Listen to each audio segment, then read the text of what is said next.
Good day guys, welcome back to our channel, Nick and Helmi. So, we were meant to do day trip, but I forgot we actually got invited. That's right. Yeah, to a contemporary Korean Australian fusion restaurant called Jung Sung, which is located in Central Park. So Central Park is very famous with the heliostat on top of the apartment, and we've done a video before which is in Hawker Market. I don't know the name. Hawker Lane, yeah, the Hawker Lane. So if you haven't watched it, watch it right here. And we haven't been back, I think, since lockdown. So we're gonna go back and then to see how does it look like after lockdown. That's right. Yeah. All right, I'm very keen now. Yes. It's actually near the Old Claire's Hotel, the restaurant there on Kensington Street. So Oh, okay. bit of a alright. walk from where we are right now. Yeah, but first of all, it's like spring in Sydney and it's Jacaranda. Oh, so beautiful, right? So beautiful. You can see it just on this street here. Yeah. Do whatever it takes to be where you are, 'cause you're the only one for me. Oh, so cute. Hi. Things you find around Central Park. Hello. Oh my god. So cute.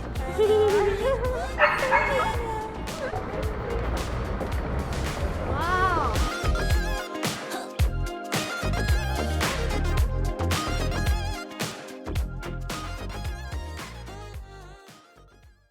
Alright, so Helmi got it wrong. It's actually not called Hawker Lane. We totally forgot about it. It's called Spice Alley, yep.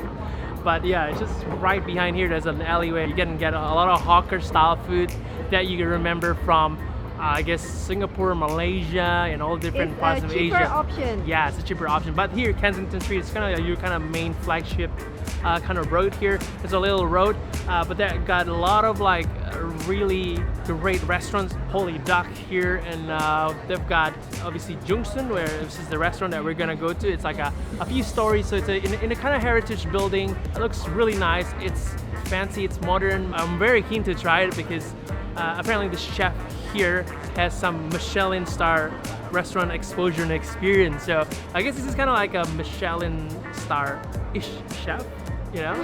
So I'm very keen, you know, to see what he's cooking, how good his cooking can be. So yeah, let's check it out. So you basically have to exercise first before you can eat a good stuff. So yeah, let's go. So apparently this is the 4th floor. Yeah, and actually there's a lift, but I don't know why we are taking stairs. Exercise.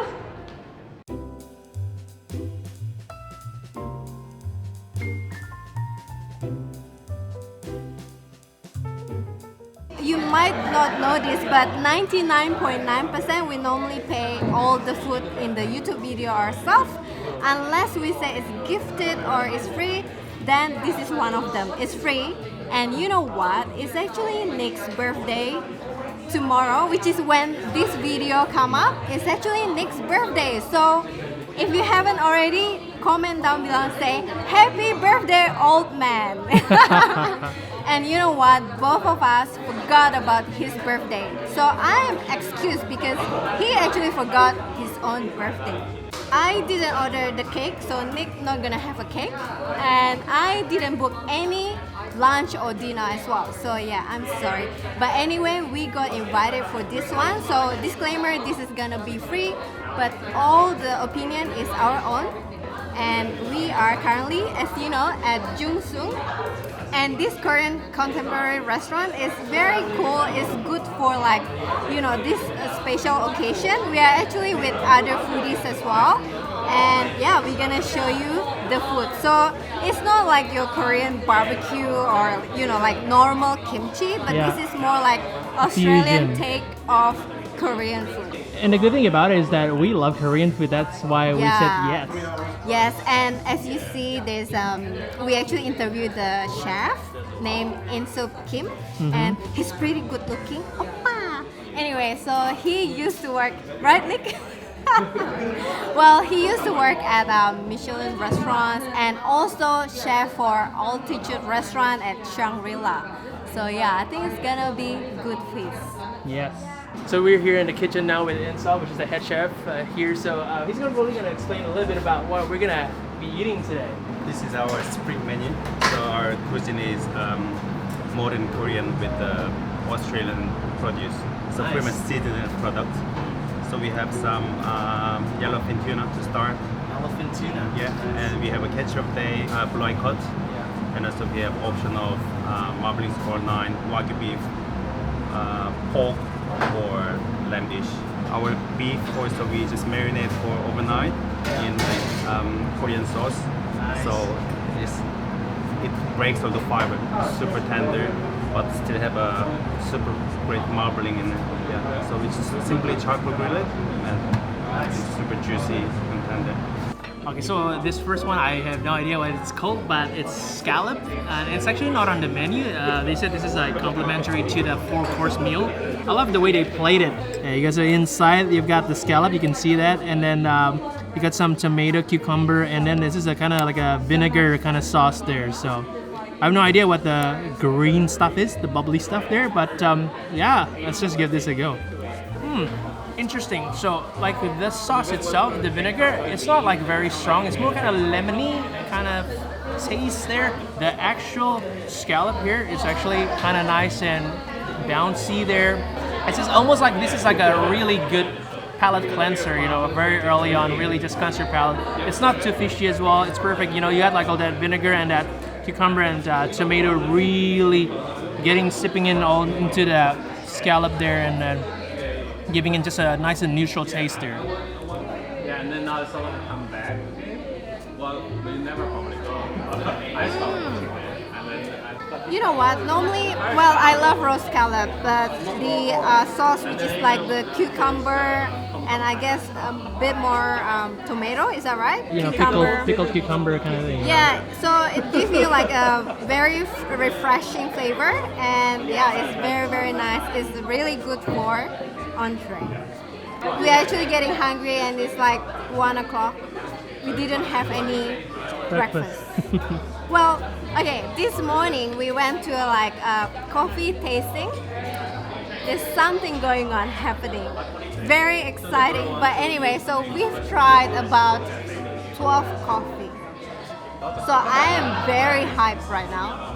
And I am drinking alcohol as well. So this is the real entree, which is the tuna huey. And it's a raw tuna with gochujang, which is the Korean chili pepper. And what else? Honeydew kale. So it looks super nice, right? I think this It looks like a place- forest, you know. I know, look at that. It's so pretty. Yeah, let's try this. Look at it's like trying to find the tuna down there. Ooh. Oh, look at that. That's like Ooh, all look at that that. chili paste. I know, it looks super spicy though. Let's try this.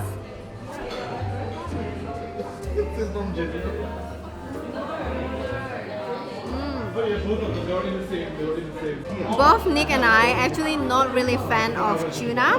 We prefer salmon, but this one is really good. It's not spicy at all. I thought it's gonna be like very spicy, but the gochujang is give you like this subtle, spicy, sweet, a bit of sour as well. So Helmi's kind of right. We're not usually a fan of tuna because it's got like a distinct taste. So we do prefer salmon a lot more than tuna. But some really good places do really good tuna, and Like in Japan, yeah, like in Japan, it will blow your mind, and then you'll be like, oh my god, you're in love with tuna. Then they also kind of like grilled the kale there, because there's a bit of that kind of like charcoaly and aftertaste, a bit of salt and peppers, because there's a little bit of a salty taste on that kale. The tuna is actually very fresh. With that gochujang, it really just kind of silhouettes the tuna flavor, so it's more kind of gochujang peppery, you know, kind of peppery kind of spiciness with that kind of nice and soft tuna. And then on top of that, you get that kind of added greens, the kale, just a beautiful combination. It's a very cohesive combination that's really, really nice for your palate. So right after like the scallop, this is actually quite refreshing. Actually beautiful. Yeah. So I kid you not, I thought this one is the spring roll, rice paper roll. Helmi's fail. So apparently this is radish. So thinly sliced radish. Wow, so pretty. All right, let's cut this. Okay. For me, it's all about the fish and the sauce, obviously.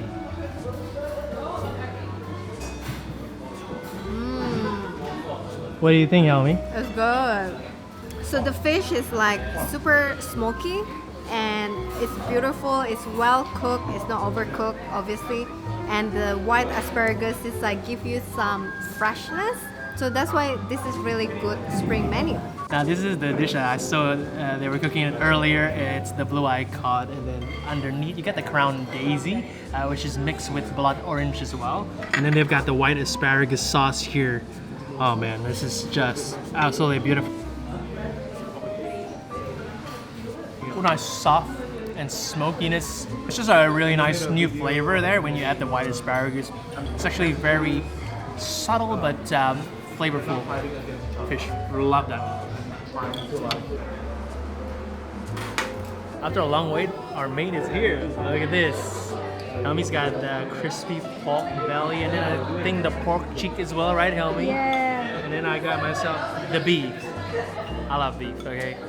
So that is just looking absolutely awesome there. So medium rare, white asparagus on the top there, and some gobi juice as well. That sort of beef juice, look at that. Medium rare. So it does come with a little bit of a side dish here. We've got some I think that's green for bean. me. That's the pork. Is it for the I pork? think. Yeah. Yeah. So the green bean there. And then there's ssamjang as well. Yes. There's some pickled cucumber with some sesame seed and I think gochujang kind of paste on it or Yeah, something like that. it's like cucumber kimchi. I think this is for Helmi's Yeah, so pork that's belly. a perilla leaf there. This one is perilla leaf, which is a bit bitter, and this one is the lettuce. Do you see that? No, It's what? like immediately you can feel how bouncy and soft that is. Look at that. Look how soft. Wow. So the inside is that's a beautiful redness there. You can see the marble and the webbing there as well. It's beautiful. Let's cut this. Oh yes, you can see. Look at that fatty pieces of meat there.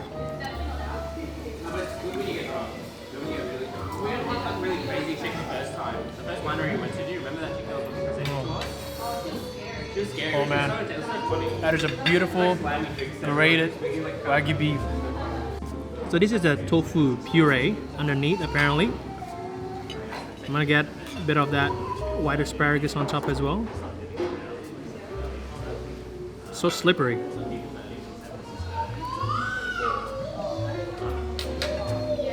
Love that. There's like a smokiness to the meat, which actually sits really well when you combine it with that gobi juice. White asparagus that's crunchy, and then you got that tofu puree, which is like nice and like creamy. So beautiful. So instead of mushroom, normally this one is tofu, right? That's right. Yeah. So my dish is the pork belly. There are two types of pork. This is the pork belly, the cracking pork, and this one is the cheek. I love the cheek. I love the belly, and also I love the cheek as well. It's really, really good. Yeah, that's why you're cheeky. Oh yeah. Anyway, so we got the perilla leaves and some lettuce. So I'm gonna have the perilla leaf and use this. My gosh, look at that. Do you see this? So this is the crackling. I think it's gonna be super crunchy, and that's like the fat right there. That's the meat. And obviously we have to have the gochujang. No, it's not gochujang. Ssamjang. Ssamjang is like Korean Soybean paste. soybean paste. No, I actually want to say something like Korean drug for food, especially in Korean barbecue.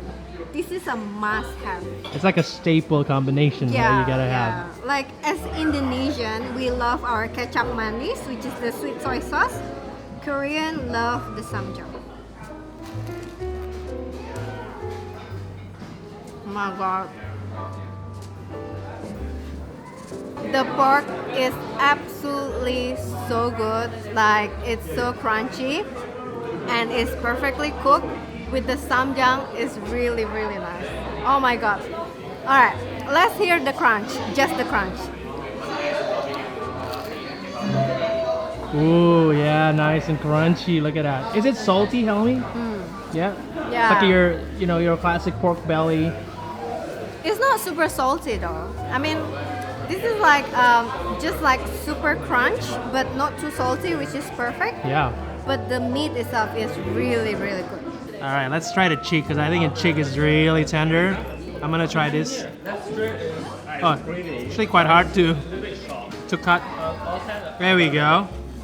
It's really crispy on the top. How come it looks dry? Interesting. Let's just try it with some of the ssamjang here.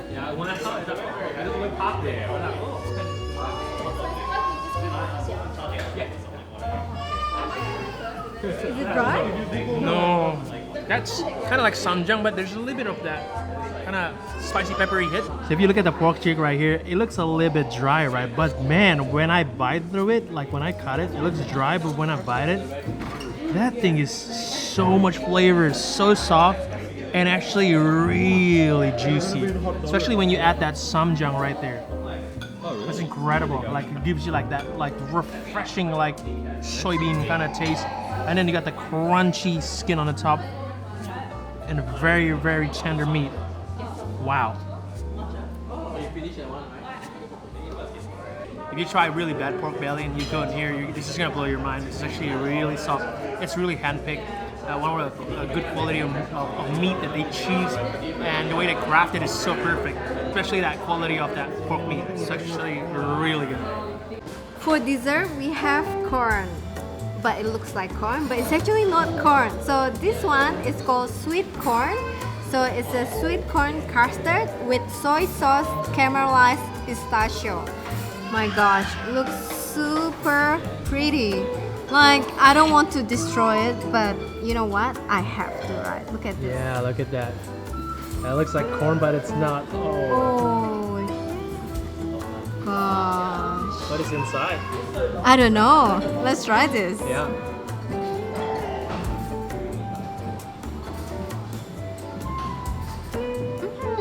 So it's like a bouncy custard with a subtle flavor of corn. If you remember, Korean have this ice cream where you can buy in supermarket, which is the corn ice cream. I think they take inspiration from that. But it's not sweet at all. It's just like very subtle corn flavor. And I think you gotta eat it with the pistachio as well. Look at this. So there's like caramelized pistachio, soy sauce caramelized. Okay, let's try this one. Let's try everything. No, very interesting. Yeah, wow. So the custard is not too sweet at all. You have the subtle corn. Now, did you have like that soy sauce underneath? It's very, very interesting.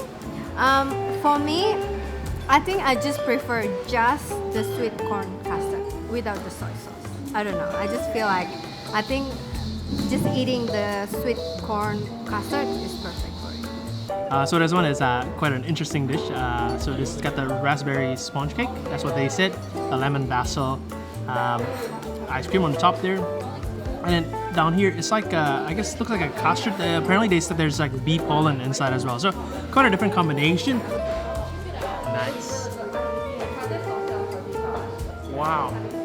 This is like a really light dessert, but its purpose is mainly to cleanse your palate after all that kind of menu, the hits, you know, from the tuna, from the scallop, from the beef, from the pork. This is like a really refreshing kind of dish to finish off everything. A very strong basil flavor, a bit of a lemony hint kick to it. The flavor really comes from the raspberry and the lemon basil ice cream there. They actually have blueberry too. Oh, is it? Oh, that's nice. No, that's completely new flavor when you bite it. It's like a burst of like refreshing berry. The more you eat this, the more that basil grows on you. Interesting. It's a very interesting dish.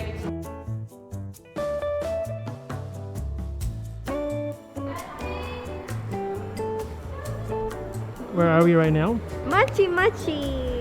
Obviously, I need to have my bubble tea. Jeez. Even though I actually had 2 desserts, but still, that's just dessert. I still need some drink, right? I don't know how you're not full. This is just water. Just drink. Slushy. Slushy, yeah. It's so nice to have jelly and grapefruit underneath. So as soon as you slurp it, you kind of like drink the jelly. It's really good. Anyway, I hope you guys enjoyed today's episode. I know this is a very short episode, but don't worry because next week is gonna be fun and we're gonna go out of Sydney. So stay tuned, don't forget to subscribe, ring the bell notification, and don't forget to say happy birthday, old man. See you next week.